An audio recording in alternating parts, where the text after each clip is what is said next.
ئەمریکا لە عێراق گڵۆپی سۆزی بۆ سوپاکەی هەڵکرد.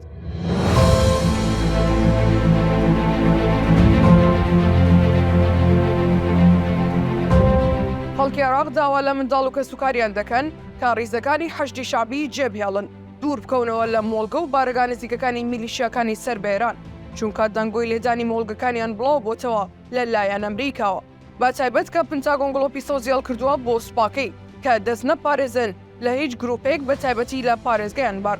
خەڵکی عێراق دەترسن و ئەوان لە ڕێگەی تۆڕە کۆمەڵایەتیەکانەوە بە هاشتاگ کەمپینی جۆراوجۆر بڵاو دەکەنەوە، هەنی کەسوکاریان دەدەن کە ئەم ماوەیە بە هەستیاریەوە مامەڵە بکەن. ئەم کەمپینە فراوانەی خەڵکی عێراق لەوە سەرچاوە دەگرێت کە ئێران دەست لە هیچ کردەوەیەکی تونند و تێژی ناپارێزێت لە ڕۆژهەڵاتی ناوەڕاست و بە تایبەتی عێراق.